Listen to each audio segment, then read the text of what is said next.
महाराज जी विदेश यात्रा से लौटे हैं, कैसी रही यात्रा पहले बताइए। बहुत अच्छी रही। बहुत अच्छा है, पूरी दुनिया देखने का मौका मिला। और भारत सबसे अच्छा है, भारत से अच्छा कुछ भी नहीं। चाहे आप दुनिया के किसी भी कोने में जाइए, पर भारत सबसे बेस्ट है। ये सब कहने की बातें हैं कि ये देश अच्छा है, ये देश अच्छा है, ठीक है। किसी देश में साफ सफाई को मेंटेन किया गया है, किसी देश में हरियाली को, हरे भरे को मेंटेन किया गया है। ये भी अपनी जगह सही है। भारत को भी हरा भरा और साफ सुथरा बनाया जा सकता है। पर भारत की मिट्टी जैसी, भारत की संस्कृति जैसी केवल भारत की ही संस्कृति है, किसी से कोई दूर दूर तक तुलना नहीं है। भारत द सबसे बेस्ट। महाराज जी जब आप बोलते हैं विवाद हो जाता है, आखिर ऐसी क्या वजह है कि जब आप बोलते हैं तो विवाद हो जाता है। सच्चाई सुनने में आई है कि सच्चाई कड़वी होती है। सच्चाई को निगलना बड़ा कठिन है। आज हमने यही तो बोला कि वैश्या को इस कलयुग में आप वैश्या नहीं कह सकते, तो ये विवाद का कारण बन गया कि आपने वैश्याओं को वैश्या क्यों कह दिया।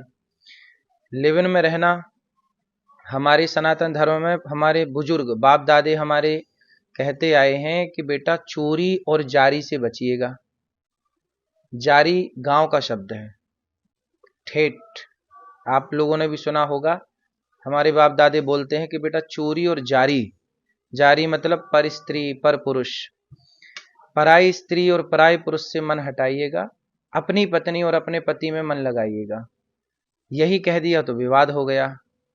कुछ स्त्रियां कुछ लिव इन में रहकर, इसके संग रहकर, उसके संग रहकर, उसके संग रहकर, फिर तीसरे के संग, लड़की हो या लड़का दोनों, चार जगह मुंह मारना।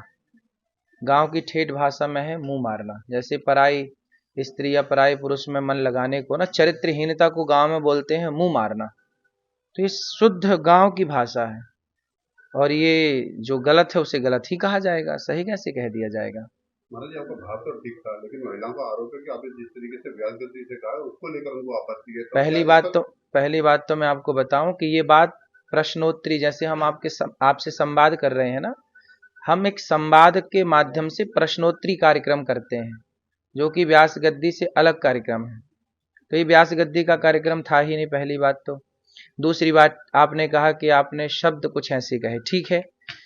पूज्य प्रेमानंद जी ने तो ऐसे शब्द नहीं कहे, फिर भी उनका विरोध हुआ। इसका मतलब है कि शब्दों का विरोध नहीं है, संतों का ही विरोध है। यदि शब्दों का विरोध होता तो केवल मेरा होता। फिर पूज्य प्रेमानंद जी ने तो शब्द ऐसे नहीं बोले, कठोर शब्द, फिर क्यों विरोध हुआ? क्योंकि आज के इस कली काल में संतों को टारगेट बनाया जा रहा है, संतों को किसी भी तरह से बदनाम किया जाए। जितना विरोध अनिरुद्धाचार्य का हुआ, क्या छिंगुर बाबा का हुआ, जो खुलेआम लड़कियों की सप्लाई करता था, 10-10 लाख में बेचता था। जो गलत कर रहा है उसके पुतले जलाए गए हों तो बताओ छिंगुर बाबा के। छिंगुर बाबा ने तो खुलेआम लड़कियों की सप्लाई की, 10-10 20-20 लाख में बेचा, और मुसलमान होके हिंदू बन के घूमता रहा। किसी महिला को कोई आपत्ति नहीं, जब उसने महिलाओं को बेच दिया, महिलाओं को बेच दिया छिंगुर बाबा ने, तब कुछ महिलाओं को आपत्ति नहीं हुई। लेकिन अनिरुद्धाचार्य ने आपकी बेटियों को और आपके बेटों को कह दिया कि चरित्रवान बनिए, क्योंकि ये देश राम का है। चरित्रवान राम, राम चरित्र सुनवे को रसिया, राम लखन सीता मन बसिया। हम ही चरित्र की बात नहीं करेंगे आपकी बेटी के लिए और आपके बेटों के लिए, तो बताइए फिर व्यास गद्दी क्या बात करे? चरित्रहीन बनने दे समाज को। लिव इन में रहना क्या आप लोग ठीक समझते हैं? जब आप सब ठीक समझते हैं तो फिर मेरे अकेले बोलने से क्या होगा? छिंगुर बाबा का विरोध कितनी महिलाओं ने किया। अनिरुद्धाचार्य का पुतला जलाएंगे, विरोध करेंगे, क्योंकि इससे कुछ मिल रहा होगा उनको। अब ये सवाल है कि छिंगुर बाबा का पुतला क्यों नहीं जलाए? किसकी साजिश लगती है आपको। अब भगवान जाने, हम क्या जाने किसकी साजिश है। सनातन विरोधी कोई आज से थोड़ी है, सनातन विरोधी तो सदा से रहे हैं, और जो सनातन का काम करेगा ठीक ठीक उसी का विरोध होगा। जो शराब पी के पड़ा है, जो गलत काम कर रहा है, उसका कोई विरोध नहीं करेगा। आज देखिए गुटखे का प्रचार टीवियों में धड़ल्ले से चल रहा है, शराब का प्रचार चल रहा है, जुए के ऐपों का प्रचार चल रहा है, हर बुराई का प्रचार खुलेआम चल रहा है।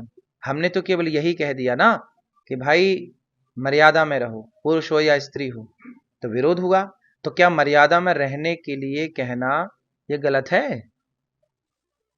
ये अपराध है?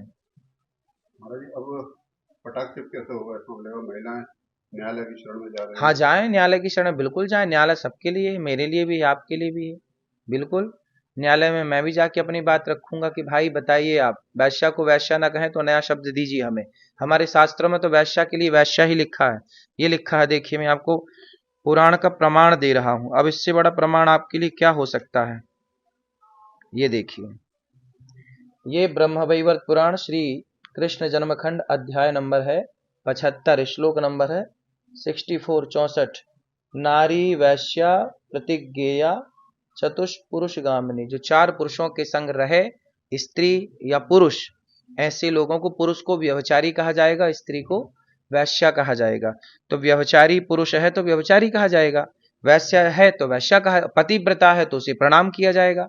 हमारे तो गौरी गोपाल भगवान में राधा जी बैठी हैं, हम तो रोज प्रणाम करते हैं, भगवान कृष्ण के संग बैठी हैं।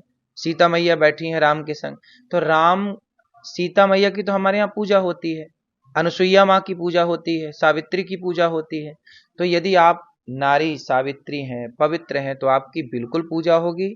हमारे यहाँ तो सुहागन नारी को कहीं रास्ते में मिल जाए तो शुभ माना जाता है कि हम शुभ कार्य के लिए जा रहे थे, और एक पतिव्रता नारी सुहागन हमें दर्शन मिल गया तो हमारा कार्य निश्चित बनेगा। जैसे जाते समय गाय का दर्शन होना, कन्या का दर्शन होना, ब्राह्मण का, साधु का, ऐसे सुहागन स्त्री का दर्शन भी शुभ माना गया है। तो हमारे यहाँ तो नारियों को शुभ माना गया है। लेकिन किन नारियों को? जो कुलटा हैं, जो पर पुरुष से गमन करती हैं, या जो इस पुरुष पर नारी से गमन करता है, क्या ये भी उसी श्रेणी में आएगा? महाराज ये जो महिलाएं विरोध कर रही हैं, उनका गुस्सा कैसे शांत करेंगे? अब भाई उनका गुस्सा तो उनके भगवान शांत करें, हम क्या शांत करें? हम थोड़ी गुस्सा दिला रहे हैं किसी को। वो कह रहे हैं कि हमारी गिनती 4 में कर दी। नहीं, आप 4 में क्यों रहें? आप जो 96 लोग हैं उनमें रहिए। महाराज उनका कहना है कि महाराज जी ने शास्त्र में उनका हुआ वैसा वैसा कह सकते हैं, पर कानून में नहीं कह सकते। तो क्या नहीं, कानून की किताब धर्म से बड़ी नहीं है, समझ रहे हैं? धर्म धर्म रहेगा, कानून कानून रहेगा। कानून संसार के लिए है, धर्म पूरी सृष्टि के लिए है। इसलिए वेद पुराणों पर कानून लागू नहीं होगा। कानून की किताब कानून की जगह है, और वेद पुराण की जगह। वेद पुराण के ऊपर कानून थोड़ी चलेगा कि अब वेद पुराण कानून के हिसाब से चलेंगे। वाह,